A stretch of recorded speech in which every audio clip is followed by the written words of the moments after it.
მოგესალმებით ძვირფასო ტელემაყურებლებო.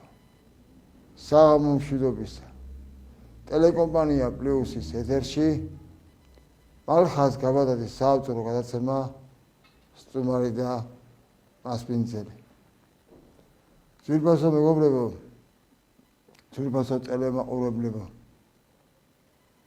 სრულიად საქართველოს ქართველ ემიგრანტებს ჩემი გადაცემის სახელით, ტელეკომპანია პლუსის სახელით უსამძიმრებ ჩვენი სულიერი მამის, ჩვენი კათოლიკოს პატრიარქის ილია მეორის გარდაცვალებას. ის სეციერშია და იქეთა გლოცავს ჩვენ სულიერ საქართველოს, ქართველებს, ქართველ ემიგრანტებს. დღეს არაჩვეულებრივი, ულამაზესი, უმშვენიერესი, უნიჭიერესი სტუმარი ყავს მოწვეული ჩემს გადაცემაში. და სანამ მოვიწვევდე სტუდიაში თავად ჩემს სტუმარს, ამ ულამაზეს და უმშვენიერეს გოგონას, მანამ მინდა გიმღეროთ ერთი ლამაზი სიმღერა. მხოლოდ თქვენთვის.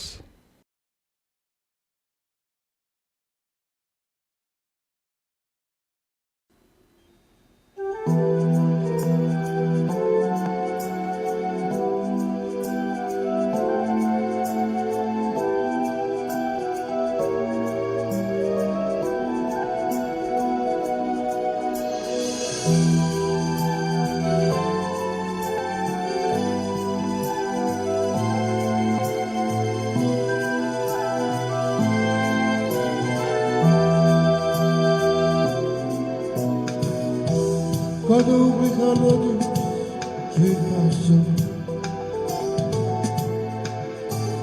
ქალი ზღვისფერი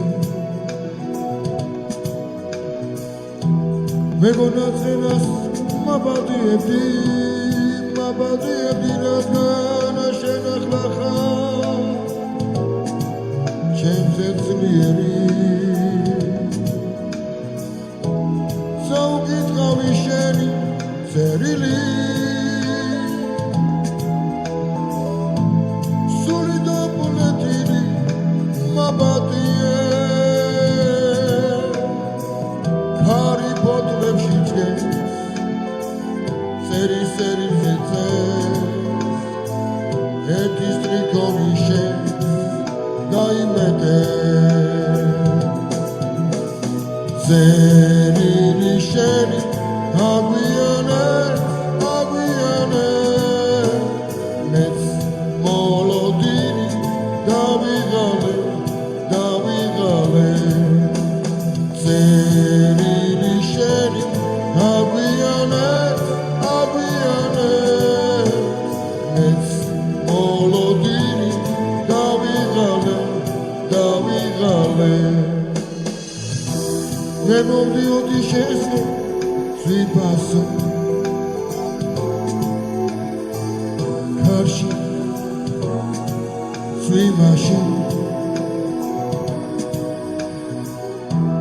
მეგონა წენას მაბადიებდი რადგან შენ ახლა ხარ ჩემზე ძლიერი საუკითხავი შენი წერილი სული და პულეთილი მაბადიე ქარი ფოთლებში დგეს ზერი ზეწეს ერთი სტრიქონი შენს გაიმეტე ზერილი შენი აგვიანე მეც მოლოდინი დავიღალე ზერილი შენი აგვიანე მეც მოლოდინი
მაშ ასე ძვირფასო ტელემაყურებლებო დღევანდელი ჩემი გადაცემის სტუმარია უმშვენიერესი ულამაზესი უნიჭიერესი ჟურნალისტი ზია გოგოძე და ხო ზია შემომძანეთ სტუდიაში მოგესალმებით ზია მე დასაწყისში წინასწრობაში გავაკეთე ჩვენ სულიერ მამაზე რომ უსამძიმლე სულიერ საქართველოს გადაცვალება და თქვენი სახელით და ჩემი გადაცემის სახელით მინდა წუთიერი თუმილი პატივი მივაღოთ ჩვენ ილია მეორეს უსამძიმრებს სულიერ საქართველოს დიდი მადლობა თქვენ დაბრძანდეს ზია როგორი განწყობით ახლა როგორი შემართებით ახლა მოსული ჩემს სასიამოვნო განწყობით ვარ რა თქმა უნდა მოგესალმებით თქვენ და მივესალმებით ჩვენს მაყურებელს რადგანაც შენ ხარ მოდი შენობით ვისაუბროთ რა თქმა უნდა რადგანაც შენ ხარ დღეს ჩემს გადაცემაში ასეთი კარგი განწყობით კარგი შემართებით დავიწყოთ კითხვების კორიენტი რა თქმა უნდა იბათო რად ვარ ინტერვიუს პირველი შეკითხვა ზია გოგოძეს ვინ არის ზია გოგოძე ზია გოგოძე არის ჟურნალისტი წლების განმავლობაში მუშაობდი სხვადასხვა ჟურნალ გაზეთებში თავდაპირველად ვიყავი ტელევიზიაში შემდეგ უკვე პრესაში გადავინაცვლე მრავალწლიანი სამუშაო გამოცდილება მაქვს ასევე თანამშრომლობდი სხვადასხვა არასამთავრობო ორგანიზაციებთან როგორც უკვე აღნიშნე ჩემი კარიერა დაიწყო ტელევიზიით შემდეგ უკვე გაზეთებში გადავინაცვლე ასევე მუშაობდი წიგნის რედაქტირებაზე ვაკეთებდი წიგნების რედაქტირებას მე მგონი ზია რადგანაც ჩვენ ხარ ახლა ჩემს გადაცემაში კარგი შემართებით კარგი განწყობით დავიწყოთ კითხვების სიამოვნებით ორიენტელის ამოფრქვევა დიახ პირველი შეკითხვა ზია გოგოძეს ვინ არის ზია გოგოძე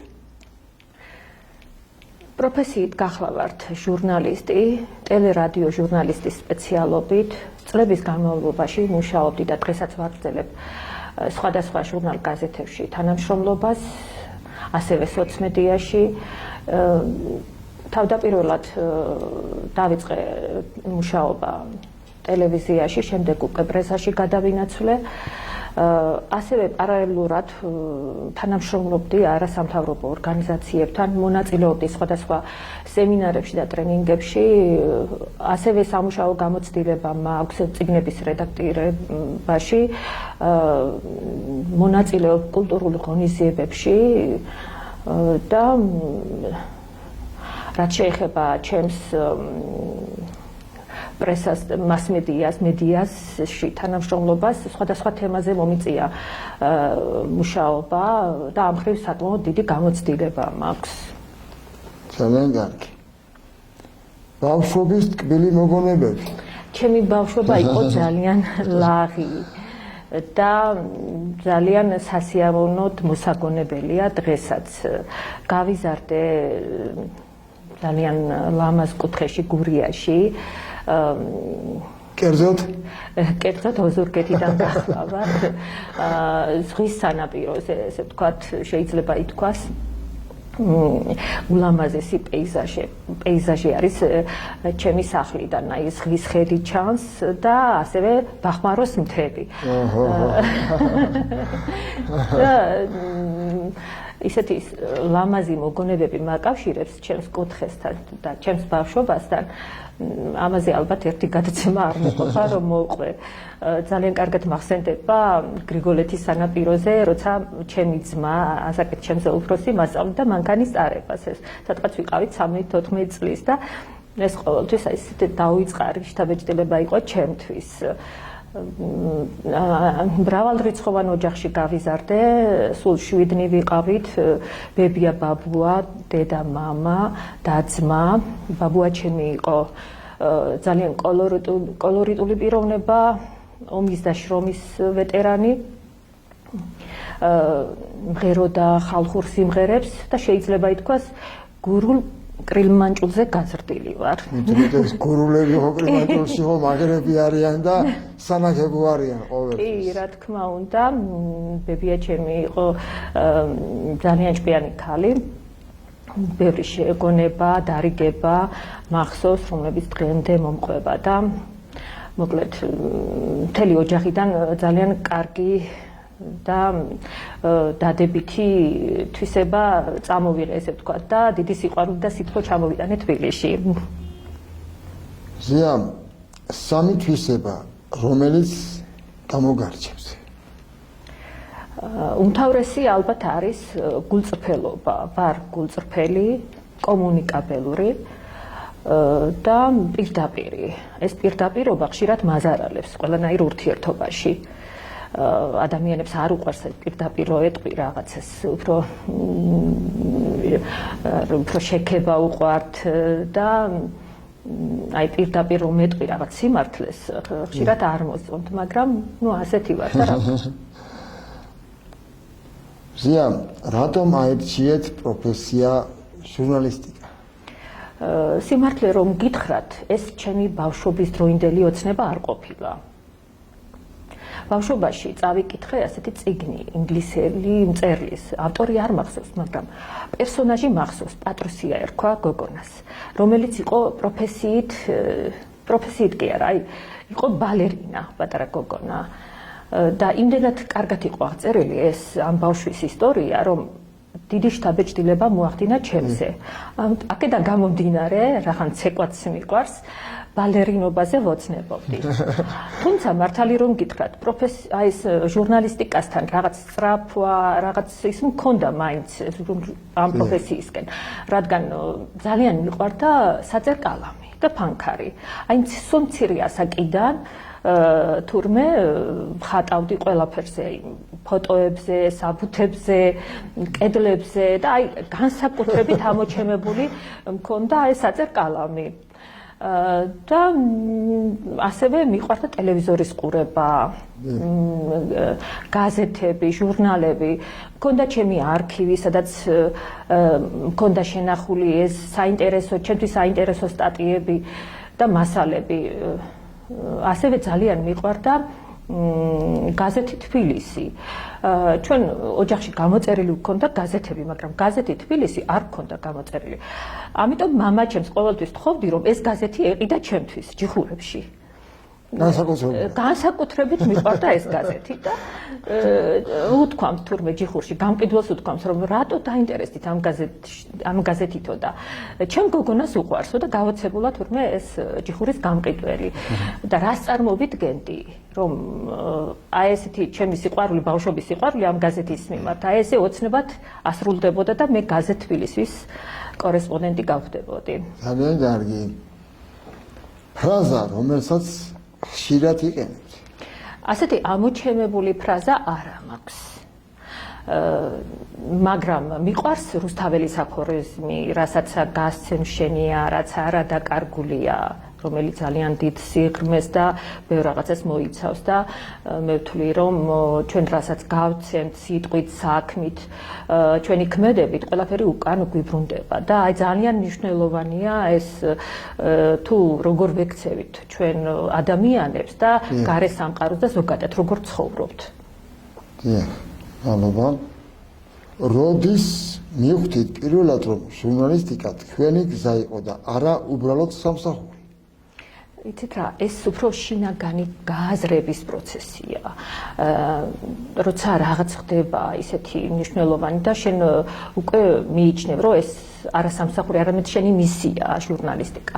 მახსოვს ტელევიზიისთვის ვაკეთებდი სიუჟეტს ქალი და დანაშაული ესეთი სახელწოდებით იყო, ამიტომ მომიწია შესვლა პატიმარ ქალებთან და იქ რამდენიმე ადამიანს გავესაუბრე პატიმრებს, რა თქმა უნდა, ჩავიწერე მათი თხოვნა, მუდარა, ანუ საზოგადოებისთვის თუ ოჯახის წევრებისთვის მაშინ არ იყო სოციალური ქსელი ასეთი აქტიური და მხოლოდ მედიის საშუალებით შეეძლოთ მიეწოდინათ ხმა აი ფართო საზოგადოებისთვის და ეს ადამიანები თავიანთ ისტორიებს რომ იზიარებდნენ, აი მაშინ გავაცნობიერე თუ რამდენად დიდი პასუხისმგებლობაა ჟურნალისტიკა და როგორი ბერკეტი მაქვს მე იმისთვის რომ ადამიანებს ამ ფორმით დავეხმარო.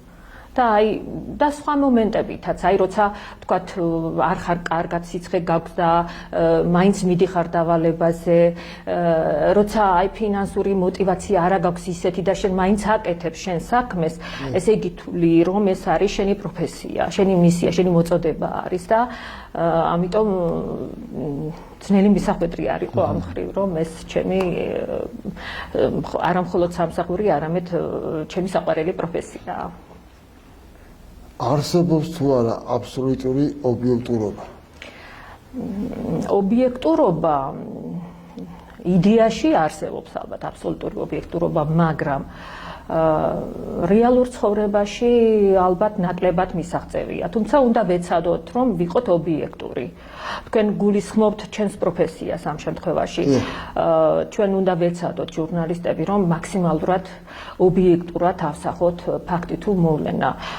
ჟურნალისტიკის მთავარი დანიშნულება სწორედ ეს არის, რომ ჩვენ საზოგადოებისთვის მნიშვნელოვანი ინფორმაცია მივაწოდოთ ხალხს.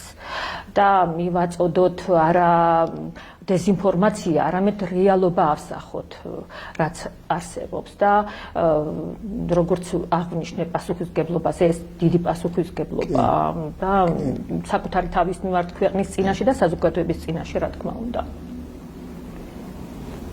ზია, რომელ თემაზე გქონდათ ყველაზე რთული შიდა ბრძოლა მასალის მომზადებისთვის? როცა აქტიურ ჟურნალისტიკაში ხარ, რა თქმა უნდა, არის სასიამოვნო თემები და არასასიამოვნო თემები, რასაც გიწევს მუშაობა. დავალებებით, როცა აკეთებ სხვადასხვა თემატიკას ეხები და აქედან გამომდინარე ბევრი არასასიამოვნო მომენტიც არის, თუმცა დადებითი მომენტიც არის, რა თქმა უნდა. შიდა დავა, ეს არ ვიცი როგორ რას გულისხმობთ ამ შემთხვევაში, მაგრამ მე ერთ მაგალითს გეტყვით, როცა გაზეთ თბილისში ვმუშაობდი, მაშინ რედაქციაში მოვიდა ცოლ-ქმარი, რომლებსაც რაღაც ოჯახური დავა ჰქონდათ და სასამართლო პროცესი უნდა გამართულიყო და რედაქციის დახმარებას ითხოვდა. რედაქტორი გახლდათ იოსებ ჭუმბურიძე, ცნობილი პუბლიცისტი და მე დამევალა ამ მასალის მომზადება. როცა სასამართლო პროცესს დავესწარი, აი ამ ერთ-ერთმა მხარემ თხოვა რომ გარკვეული სოლიდური თანხის სანაცვლოდ მათ სასიკეთოდ დამეწერა სტატია. რა თქმა უნდა, მე უარი უთხარი და რედაქციაში როცა დავბრუნდი, რედაქტორს უთხარი, რომ მე ამ მასალას არ მოვამზადებ მეთქინ. რატომ და იმიტომ რომ ეს არ არის რედაქციის განსახილველი საკითხი მეთქი და რედაქციის თემა არ არის მეთქი და არ ჩამეწია. ალბათ თქვენი ეთერის საშუალებით ახლა გაიგებს, რომ მე გარკვეული თანხის სანაცვლოდ უარი თქვი ამ მასალის მომზადებაზე. კარგად მოგზაურ ხართ. მადლობა. ვის ემსახურება ჟურნალისტი დღეს საზოგადოებას, რედაქციას თუ რეიტინგს? ჟურნალისტიკა არის ფაქტის და მოვლენის ასახვა. საზოგადოებისთვის მნიშვნელოვანი ინფორმაციის მოძიება და ობიექტურად ასახვა. ეს საზოგადოების სარკე არის. აქედან გამომდინარე, ჟურნალისტიკა სიმართლეს უნდა ემსახურებოდეს.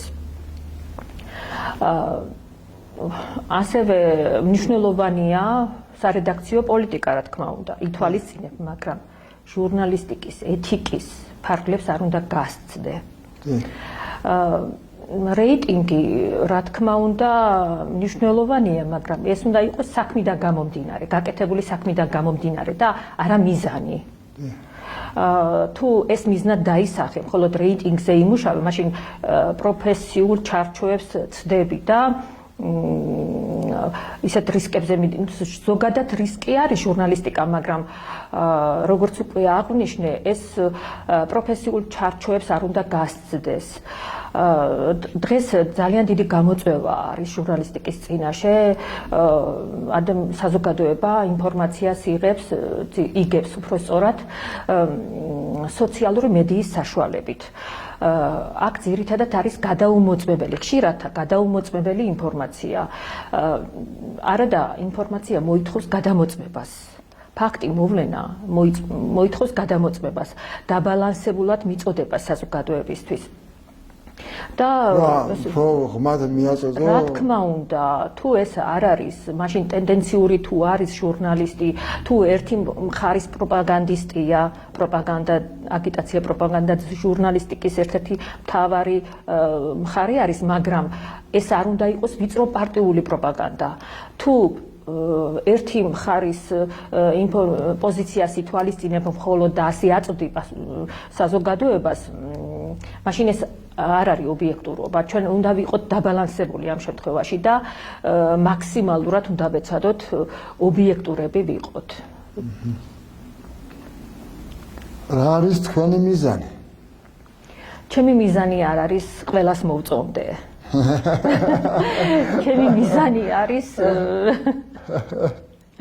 არ ვამნო ადამიანებს და ვიყო ჩემ სინდისთან მართალი. სია, როდის ხარ ბედნიერი? ბედნიერება არის თუ არსებობს საერთოდ, ეს უფრო შინაგანი მდგომარეობა, შინაგანი სულიერი ჰარმონია შინაგან სამყაროსა და გარე სამყაროს შორის. მუდმივი ბედნიერება არ არსებობს, მაგრამ არსებობს პატარ-პატარა სიხარულები და ბედნიერება ალბათ ამ დეტალებისგან შედგება. სასიამოვნო დღეებისგან, ლამაზი დღეებისგან, ლამაზი მოგონებებისგან და რა ვიცი, ჩვენ უნდა ვეცადოთ ვიყოთ ბედნიერები, მაგრამ ახლა მუდმივი ბედნიერება ბუნებაში არ არსებობს. კმაყოფილი ვარ, როდის ახლა კმაყოფილი? იცით რა, ეს შინაგანი მდგომარეობა ალბათ თვით კმაყოფილება არ მახასიათებს, მაგრამ როცა რაღაცას გავაკეთებ, სასიკეთოს, ისევ სხვებისთვის, როცა შინაგანად მშვიდად ვარ, ჩემ სინდისთან ვარ მშვიდად პირველ რიგში, მაშინ ალბათ ვარ კმაყოფილი. ზოგადად ისე კი კმაყოფილება საკუთარი თავის მიმართ არ მახასიათებს. საინტერესოა, როდის ბრაზდება სიაგოგოც? ჩემი გაბრაზება ადვილია, როცა სიყალბეს ვაწყდები, არ მიყვარს ყალბი ადამიანები, უტაქტო, უზრდელი ადამიანები და ყველაზე ძალიან ეს მაღიზიანებს. სიყალბე მაღიზიანებს ალბათ უფრო მეტად და აქედან გამომდინარე, ეს არასწორი ადამიანების საქციელი და რა ვიცი, ახლა ყველა ინდივიდუალურია და ყველა ინდივიდუალურად ხედავს ამ სამყაროს და ყველას თავისი სიმართლე აქვს, მაგრამ რატომღაც მგონია, რომ ადამიანი თუ გულწრფელია და არ არის ყალბი, ეს ძალიან მნიშვნელოვანია ჩემთვის. ხშირად ეკითხები საკუთარ თავს. რას ეკითხები საკუთარ თავს? კითხვები მაქვს საკუთარ თავთან.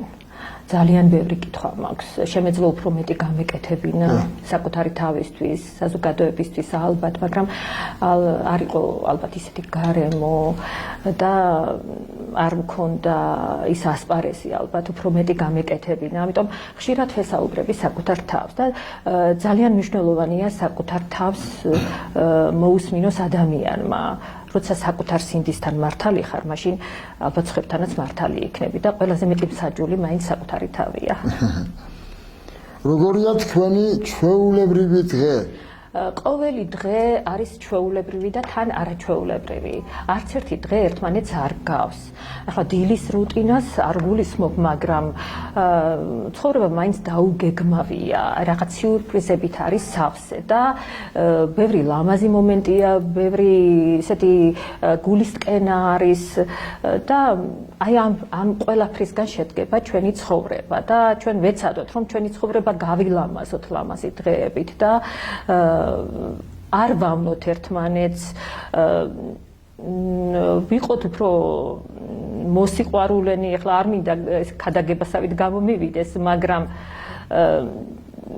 ერთმანეთის მიმართ უფრო დამთმობი უნდა ვიყოთ და არ უნდა დამჭამოთ ერთი სიტყვით ერთმანეთი და ვიყოთ ამ სამყაროში ჩვენი პატრიარქის თანაცხოვრებისას გამოვიყენებ, რომელიც ჩვენ დაგვიბარა ჩვენმა პატრიარქმა. დიახ. გვიყვარდეს ერთმანეთი. რა თქმა უნდა, მხოლოდ სიყვარული გადაგვარჩენს. და ალბათ ამით დავასრულოთ ჩვენი გადაცემა და მადლობა ჩვენს მაყურებელს და მადლობა თქვენ. ზია, კიდევ ერთხელ დიდი მადლობა მობრძანებისთვის. ასეთი ლამაზი ინტერვიუსთვის. მადლობა. მეც და ჩემს ტელემაყურებლებსაც გააცარეთ თქვენი ეს ინტერვიუ. მადლობა დიდი. წარმატებებს გისურვებთ და რა ვიცი, ღმერთის შეწარება ყოველთვის შენ და შენ საქმიანობას. მადლობა და წარმატებებით. თვითფასო ტელემაყურებლებო, ჩემი გადაცემის სტუმარი იყო ულამაზესი, უმშვენიერესი, უნიჭიერესი ჟურნალისტი ზია გოგოძე. გემშვიდობებით, კეთილი სურვილებით, მომავალ შეხვედრამდე.